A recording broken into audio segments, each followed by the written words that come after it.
Muito boas tardes. Eu gostava de dizer aqui umas breves palavras em nome da direção da APCE para vos dar as boas-vindas e agradecer a vossa participação neste primeiro webinar sobre a comunicação neste tempo de crise que estamos a viver. Trata-se da primeira de uma série de várias sessões que iremos realizar ao longo das próximas semanas e eu diria que é o primeiro de vários neste novo formato adaptado aos tempos que correm. O tema é já conhecido de todos e por isso eu vou-me escusar de falar muito mais sobre o mesmo. Contudo, não podia deixar de destacar o importante papel que a comunicação tem tido nesta fase e que todos nós já demos por isso, enquanto profissionais de comunicação, em todos os locais, situações e nas realidades em que trabalhamos nas nossas organizações. Depois, gostaria de agradecer aos 3 oradores que aceitaram este nosso desafio da APCE e que, como profissionais de comunicação, irão partilhar com vocês a realidade que se vive nos seus países. Hamilton, muito obrigado por estares presente. José Manuel, gracias por tu participación. Y Massimo, grazie mille, Massimo. Obrigado. Gostaria de agradecer ao meu colega de direção e amigo Jorge Azevedo, Managing Partner da Guess What, que aceitou ser o moderador deste espaço de debate, partilha de boas práticas, intercâmbio de ideias, que é o Conversas Com. Espero tornar a vê-los em breve e que cuidem de vocês e das vossas famílias. Fiquem em casa. George, the word is yours. It's your turn now. Thank you, Eduardo. Thank you so much for your kind words. First of all, I would like to thank you this distinguished panel that we have here today, that you help us to try to share some light in these not so light times. So I think with the help of Hamilton dos Santos from Aberje, José Manuel Velasco from Global Alliance, and Massimo Greggia, Vice President of FEIEA, I think from Italy. I think we'll have a great conversation, sharing some thoughts, sharing some ideas, sharing some strategies. The conversations from a PCE will take place during about 30 to 45 minutes, and we will have time for a 10 minutes period for your questions. You can put your questions, podem colocar as vossas questões na zona lateral direita, on the right side of the panel, and at the end we will share the questions with our distinguished panel. Okay, so let's start this conversation. The idea is to have a fluid conversation, informal conversation, and if the others guests allow me, I will start with Massimo from Italy. Massimo, Italy has been a country with probably the most experience until now related to this COVID situation. And the first question that I would like to put to you is, on a communication level, how is the current situation in your country, and how do you feel that the responses from the different institutions were? Do you see an evolution regarding corporate relation and also institutional communication? Well, basically, you're asking me to make a treaty about communication in crisis times. I'll try to keep this as short as possible, also because I believe that during the dialogue we may have the possibility of expanding on few topics. First of all, though, let me thank everybody thanks APCE for having invited me. Thanks everybody for listening. My apologies, I'm not speaking Portuguese, and I know that most of the audience is Portuguese, so I hope you will bear with my English. So going back to your question, I do not have to pretend any solution, of course. I do believe that the reason why I'm speaking first is because, as you mentioned during our conversation yesterday, I'm talking from the future, meaning that probably we are a few days ahead Indeed. of what other parts of Europe and of the world are, apart from China, of course. So I have nothing to teach, but to sharing with you a few of the experiences we had so far. Going to your question, basically what happened here is from a general framework standpoint, we had the pattern that basically all countries had in this situation. At the very beginning, it was denial. This is not happening here, it's happening somewhere else, so why bothering? And then after that, you have the minimization. You start having some issues here, you start having some cases, but it's just a flu. It's no more than a flu, let's keep on with the normal life. Then you do acknowledge that it's an issue, it's not really a normal flu, at least for the kind of impact it has. And then you start with fear and confusion because everything is happening suddenly. And then you have the strong response from government. I do believe that this kind of path I just described is pretty much the path that most of countries have experienced so far. And within this context, within this framework, companies responded in Italy. They did respond on a number of issues. Of course, they did respond also on, from a communication standpoint, which was a huge part of the issue. I want to distinguish here, and as I said, I don't want to continue for too long because I can talk later, but I would distinguish here between the response from institution and government and the institution and the responses from companies. Why saying that? Of course, because companies, to a certain point, until a certain point, had to follow what the institutional communication was, okay? So going to companies, I would simply tell you that their general action, but in particular in communication, was basically developing along three main lines. The first one was, of course, informing, telling you what's happening, how things are going to impact us, and also trying to explain what institutional decisions mean for company people. The second one, but almost at the same time, I would say, is caring. People felt confused, they needed reassurance. So communication acted very importantly in company to reassure people and to provide that sort of comfort, even I would say, that people would need in this crisis situation. And then the third one was and is the action of informing, but with the aim of training. Things are being done in a new way. No matter if you go to work physically, or if you stay at home and work at home, but you need to learn new way of doing things. So basically informing, caring, and training are the three core lines along which the action of companies develop for communications. I can expand further, but I think I want to leave the word to others before getting into details. Thank you about this. Thank you. And taking from this information that you share with us, José Manuel, in Spain, how do you feel that the companies and adapted to these new challenges and on a communication level, and were they ready for this disruption on a technological level also? You know, people start working from home, doing their job. How were the adaptations in Spain? Bon dia. Bon dia.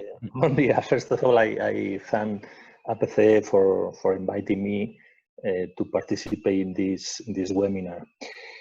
I have to say that I feel very close to my colleagues in Portugal, which is a country that I love. Paula knows and Eduardo knows very well that I love a lot of Portugal. Therefore, my first message is to express my solidarity and support to all the people of Portugal who are directly suffering the consequences of the coronavirus. of course, we are going to get out of this crisis, but the key is to do it with the less possible damage. To start the conversation, this interesting discussion, I want to share with you 5 thoughts about how the pandemic is affecting us, especially in Spain. As unfortunately, with Italy, we are in the core of the pandemic at this moment, and in spite of the fact that the United States are in the pandemic is running really very, very fast. The first thought is that the pandemic, this pandemic did not appear among the hypotheses of any crisis manual. I wonder how much money have we invested in designing manuals that contemplated all the scenarios, or almost all the scenarios, that we were capable of imagining, and if in none of them that is take place, the crisis we are living, the hypothesis of being confined in our homes, or that maybe the country GDP could plummet maybe 10% in just 2 months. Does this mean that the crisis manuals do not work? No. But what I mean is that more important than preparation is the predisposition to face unexpected situations. So the first thought is that we have to strengthen our resilience and the flexibility of any kind of organization. And in that scenario, in any kind of a scenario, communication is a key function to try to understand and to decode the new environment. The second thought is that I think we are living times that it's very important to separate information from opinion. This is more than ever. Citizens tend to confuse both information and opinion, and this is a paid territory for fake news. I like to refer to a survey made by Edelman. The survey was conducted between March the 6th and the 10th in 10 countries. Unfortunately, neither Portugal nor Spain have been considered. Italy is in the survey by Edelman. For instance, is one of the sponsors of the GA. Just 3 percentages about the results of the survey. 74% of those surveyed show concern about the abundance of fake news. So we are worried about fake news. 45% say that they have difficulties to find reliable source of information, and 85% they say that it would be necessary to give more voice to scientific spokespersons and less to politicians. So politicians are losing credibility despite of the fact that when the major crises occur, people often look to governments as great solvers. The third, so my third thought is that it's time to support the media, because as you know, the crisis, especially the crisis of income, because the advertising revenues are going down dramatically. I think it's time to support the media, because they work as news selectors and rigorous contributors is essential in this moment. It's essential to fight against fake news and this kind of bad information. No?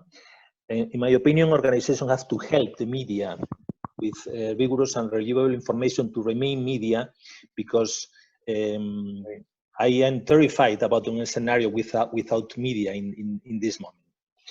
Briefly, the fourth thought is that globalization is real for viruses, but not for politics. For example, where are the multilateral organizations? How much attention have countries paid to the Health World Organization? What is the United Nations doing beyond the catastrophic statement of General Secretary from Portugal, by the way? I think much work remains to be done to strengthen global governance mechanism. The last one, the fifth, is we have been a lot of fake news, but also a kind of creativity. For me, it's incredible the amount of memes, of ideas, of good mood, because thousands of memes, videos, good sense, which are circulated on the social media. And it could be a takeaway of this crisis that companies should set mechanisms to capture the type of free creativity. Finally, we are living times of cooperation and co-creation, and that means that that politicians and companies have to cooperate better to overcome this crisis. Thank you. That's very, very, very thoughtful insights. And picking on them, Hamilton in Brazil, how are the companies communicating in this environment so strange and difficult with their different stakeholders, and how are they managing their reputation, and what's current also their challenges as you see it? Well, first of all, good afternoon to all my European colleagues. It's still good morning here in Brazil. It's a pleasure to share this webinar with all of you. And what I could say in a first take is that in general, companies in Brazil are doing relatively well with all this pandemic crisis. The problem in a broad sense is that in Brazil, not only here, but much more here, we are experienced in a time that we should have a kind of common goal and a kind of shared responsibility. What we are seeing here, it's a tremendous increase of the war of narratives. You can imagine, or you can even imagine how long, how far this war is going. For instance, inside the government, for instance, there is an actual war of narratives. So in a time that we have to share and we have to follow, or we should follow the official guides, we are not exactly sure about how the official guides are. So this is a tremendous problem for us. So how to deal, how to work in terms of communication inside this war of narrative is not that easy. So this is a perspective in a broad sense. But in general, as I was saying, I think that companies are doing pretty well with this crisis at this very moment. For instance, in our association, Brazilian Association for Business Communication, we have a very strong forum of leadership in which we have more than 100 CCOs, vice president, and directors of communication. And there we can see that they are taking part of decisions. It is very important. It's really very important because it's something that we all the time we've been saying to companies that they shouldn't have a communicator who is only a operative one. They should have someone that can help the C-level to take decisions and to take good decisions. Business nowadays are basically communication. You know, it's quite impossible to think in any kind of business without communication. So communication must be in the center of decision, and in a certain way it is happening here in Brazil. Then I would say that in these terms we are doing well, but when you look to the broad sense, as I told you, we have this problem of this intense war of narrative, and it must maybe now with government, they have no way So maybe we're gonna have a diminish of this war. But just to put for first my first comments, I would like to say that we are living in this war of narrative, and it's been very difficult to deal with it. Okay, Massimo, do you also feel that there is a war of narrative in your country? How was the development? Again, it went by waves. At the very beginning, everybody could say anything about coronavirus. Everybody was an expert. Then suddenly, coronavirus arrived, and people calmed a bit, in particular where the number of, unfortunately and sadly, the number of deaths started rising. At that moment, as I believe in any time of crisis, big real crisis, there was a bit of silence. But then, after the various governmental measures were taken, from lockdowns to stopping some businesses instead of stopping some others, and then the signing on, even on football, I guess, we all know what we're talking about. We stop football championship, no, we keep it open. When the meat and bones of people were touched, then we started having a war of narratives as well. To the point that what José was mentioning before, that is the survey of Edelman requiring for more information from the scientific community. We started having some fights here as well between various scientific communities. We do have a common source of information. We have a daily bulletin, which is broadcasted live at 6 o'clock in the evening, all days, every night. But then there are some people who are criticizing if they are the right numbers, given in the right way, what do they mean? What are the numbers that are not given that could be useful? So there's a big, from a communication standpoint, there's a big noise, the big underlying confusion.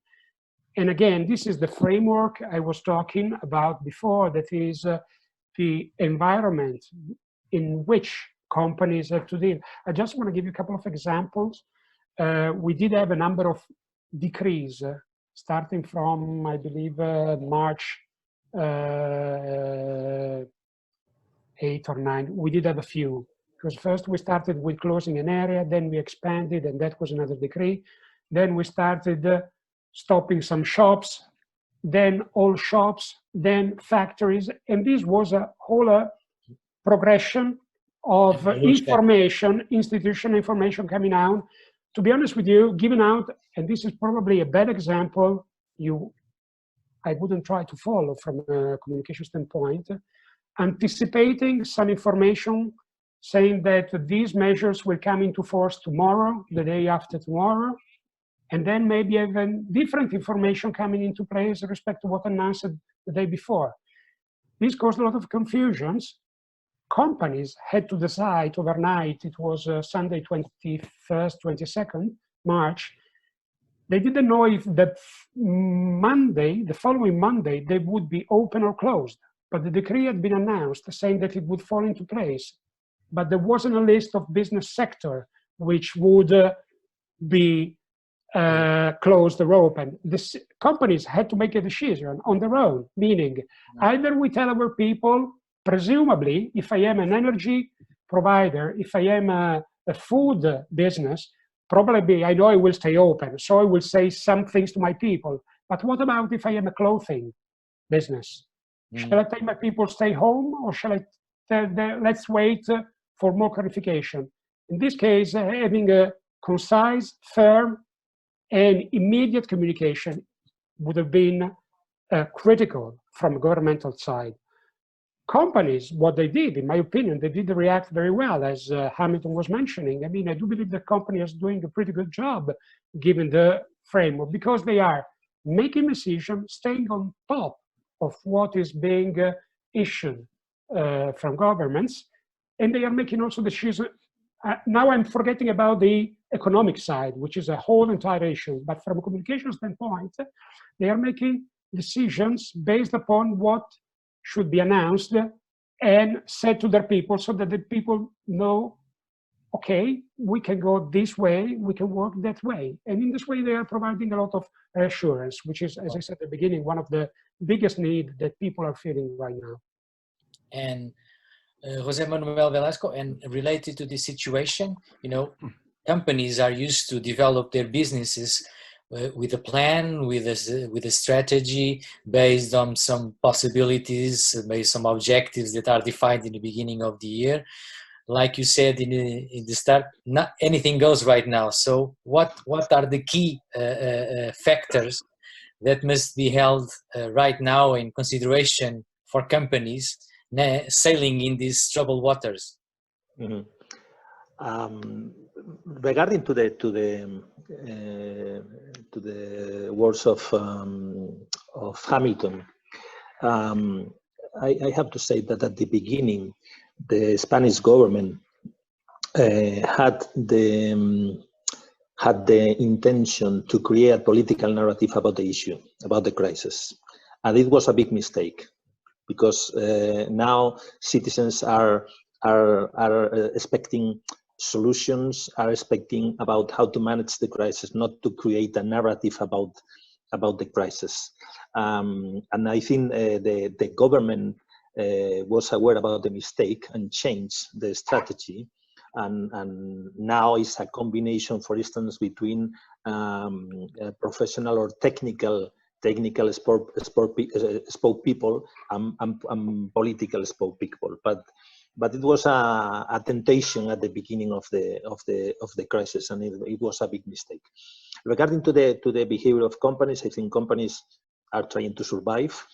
Now the main mantra is we have to overcome the crisis and in the best possible conditions, trying to keep our main resources. Good news for corporate social responsibility, because the main message of companies is that they are trying to keep the employment. So it's, I think, the first responsibility of a company in this moment is trying not to hit the level of employment of the company.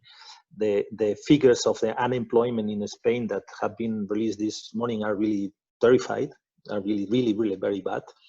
And companies, I think, are aware that they have to show a very responsible behavior, not only in relationship with the coronavirus. For instance, trying to put their production chains or mechanism to the service of the public health system, but also to keep the employment.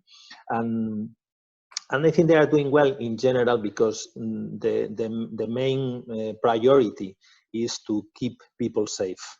The second priority is to keep the employment. And the third priority is to try to protect the business and to prepare a strategy for the day after the coronavirus. Because we have to think that we are going to get out the coronavirus, but we have to minimize the damages of this crisis.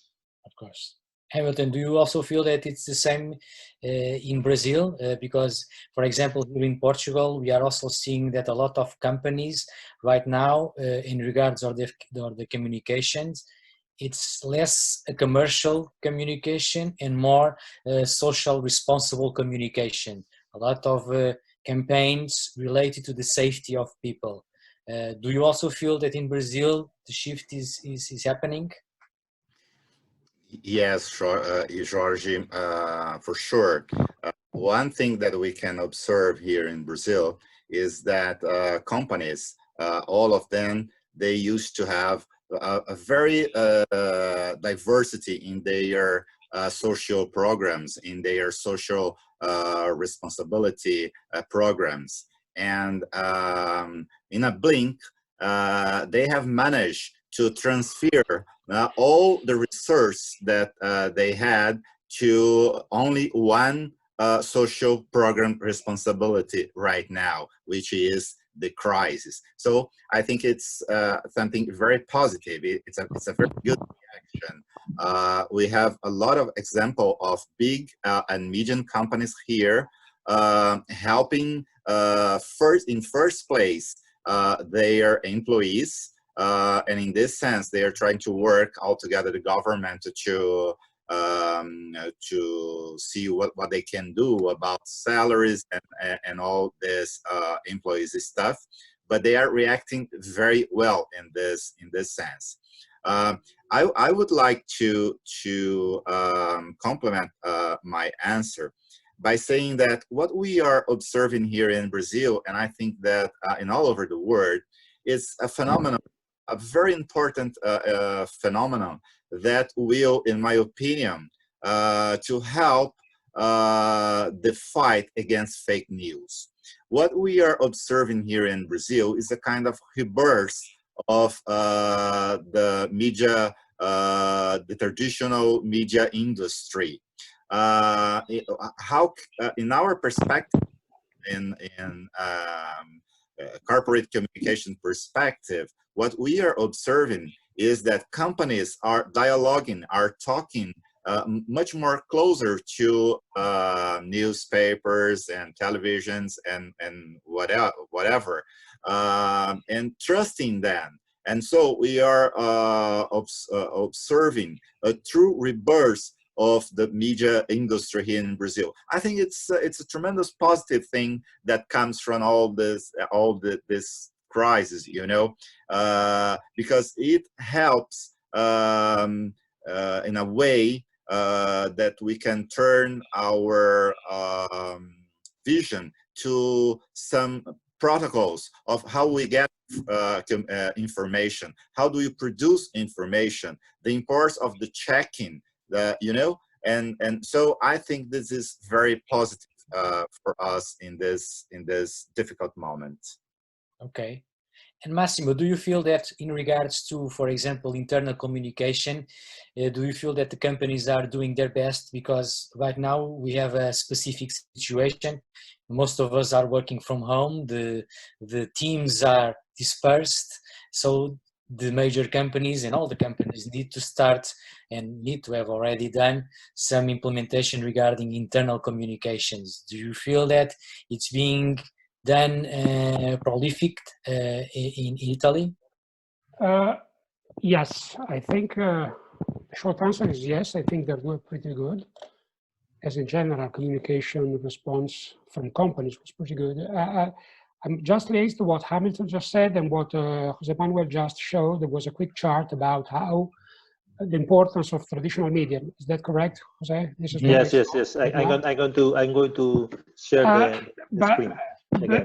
I just want to link on that for a moment, because what we are seeing here is something that is a dramatic change in the curve that we've seen in the past few years in terms of media attention. That is, people are reverting back to good. Now it sounds strange, but they are reverting back to good old TV, meaning that televisions are a lot back on the front stage as key deliverer, key provider of information. Now, I'm not going to get here into information or opinion, but the point is old media, being a TV and old media, they are being watched again, looked at again as a credible source of information. Maybe because people are forced to stay in house a bit more, and maybe they have to. I don't have the explanation, but that's a fact. And related to this, there's also the answer to what you asked before, Jorge. That is, how is internal communication being? How is internal communication doing, and how is being perceived? In some way, being internal communication, the official sort, the official voice of the company, it is listened to, and it is looked at as a credible source of information. As I said, quite often in this month and a half, or a bit less than a month and a half of crisis, company information has been looked at as a credible source and as a clarification for what had been announced outside. So if you have most of the companies, at least the ones that we are dealing with as ASCAI in Italy, ASCAI is the sister association of APCE in Italy, or at least dealing with internal communication. Most of the companies we work with, our members, they all have two things. A question, typically, a section on the information, I'm thinking about their intranets or their channels, wide array of channels, a section for information with explanation and frequently asked questions, often with a date and a time. That is, these are updated as of now, today, this time. Mm-hmm. And then they have another section which is more caring, that is, a lot of them set up psychological groups you can refer to if you need them.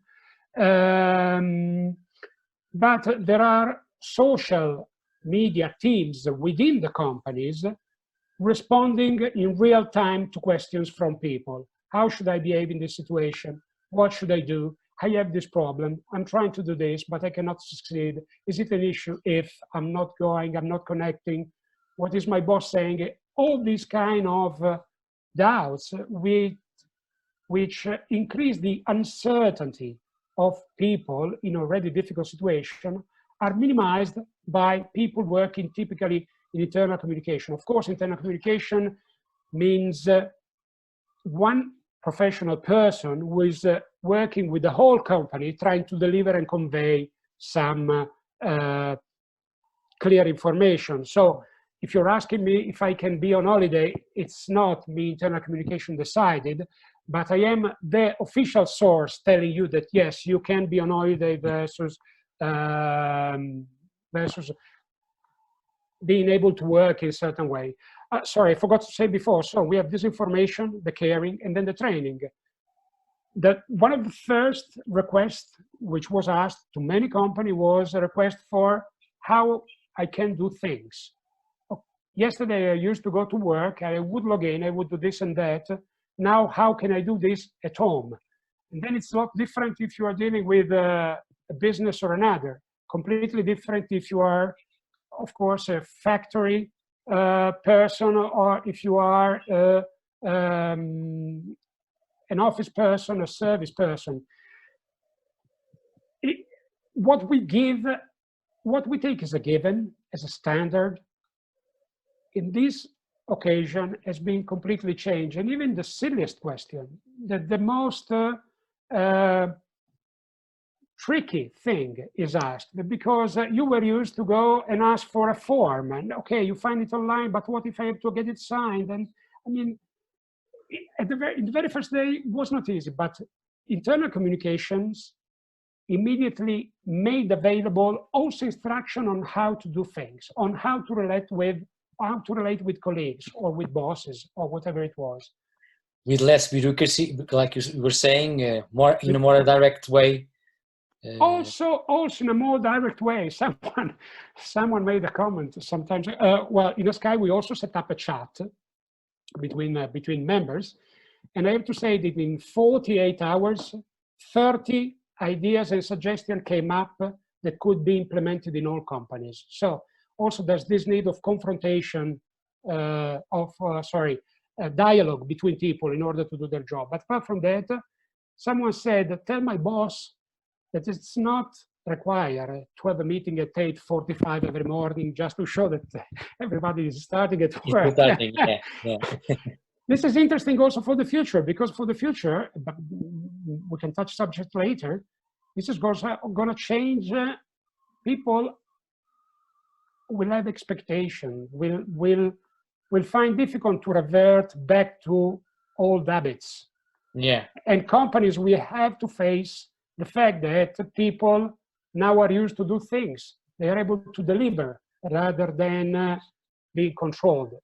You know, it's a bit hard word, but that's just to give you an idea of the feeling. Okay. We have 5 more minutes, so I'm going to ask a question to Jose Manuel and then Hamilton. Jose Manuel, right now I think it's very difficult, but picking up on Massimo was saying, so what's going to happen post-COVID? what are people going to be? It is going to be different. What, of course, it's going to be different, but you know, futurology right now it's very sensitive. But what is your opinion on what changes on the corporate level will we have? To be honest, I don't know. But I think the government doesn't know either. So we are in the same level. Anyway, some changes. For instance, climate change or the concern about the environment is coming back very quickly after the coronavirus, because we are seeing that nature recovers very fast when human beings are not operating and not affecting them in a strong way. So I think it's good news. That is a concern that is still very relevant for society. Second concern is about the importance of a good public health. Not now, but in the post-COVID-19, there is going to be a debate about public or private health and the responsibility of governments to invest a lot on public health, because when you are facing a big crisis, you are looking to the public health system, not to the private health system, in spite of the fact that the private health system is also helping the public health system. And I also foresee some changes in the social behaviors, not only about the social distance, but about the way we take care of our families, and the way we will take care about our relatives and also about our colleagues. And finally, the Hamilton and also our Italian colleague has said, communication is good. A crisis is always good for communication, because communication is a key function when you are suffering difficult circumstances. And for the future, communication is going to be more important even. So, but we have also to try to defend and to argue about the relevance of the function for any kind of organization, not only for governance, for public communication, but also, of course, for private communication, for companies. And maybe the first message is, now internal communication is not the poor brother of communication. Is the first brother, is the most important brother of the family in this moment. Thank you. Hamilton? Well, of course, we will drop out of this crisis much more digital. Companies will drop out of this crisis much more digital. Of course, internal communication will play a very important role. You see, there is all this stuff on influencers, and companies, what are they doing right now? They are looking for their internal influencers, and they will have more tools to do that. That is one thing. So there will be an acceleration of the digital transformation for sure. But I think 2 points. Professor Paulo Nassar, who is our president in Aberje, he used to say that the crisis, this pandemic, will pass, and what is crisis management right now will turn into company business memory, business history, and we must be very aware, very care about what history, what memory we will left, the companies will left. And finally, I would like to remind all of us that we are dealing with such a thing very complicated, which we could call human nature. Human nature doesn't change that easy, as we know. For instance, after centuries and centuries of achievements, of scientific achievements, we have a lot of people, a lot of communities who does not believe in science, for instance. It's because something happened in our human nature that provide this appropriate space for all this polarization, for instance. So I think that we will be in a certain kind different people, but it's too early to be sure of all these differences. So I'd like us then to be very aware of the difficulty of dealing with human nature. It does not change, but of course, for instance, the question of saving money. Maybe we will have to rethink about that. When we buy an iPhone, the ultimate iPhone nowadays, some people say, "Oh, why do you need that? Because you don't use even 20% of it." Maybe we'll have to be more aware of using 100% of all this. So in this way, maybe we'll drop out of this crisis in this sense different. Well, thank you so much, Massimo, Jose Manuel, Hamilton. Thank you so much. I could go on forever with this conversation. Unfortunately, we only have 45 minutes. And if you allow me, I will leave a brief Portuguese message to the people that were looking at the Zoom. Muito obrigado a todos. A PCE vai continuar a desenvolver mais iniciativas do género durante este período, mais lives, serão anunciados em breve. A gravação deste webinar vai estar disponível nas redes da PCE. E, portanto, convido-os a todos a ligarem-se às nossas redes sociais, quer no Facebook, LinkedIn, Instagram e YouTube, para terem acesso a novos conteúdos e para acompanharem o desenvolvimento da comunicação, o desenvolvimento das novidades ligadas à área da comunicação. E, mais uma vez, quero agradecer a todos. Again, I would like to thank all our distinguished guests and until the next time to everyone. And thank you so much for your inputs. Thank you. Bye. Obrigado. Obrigado.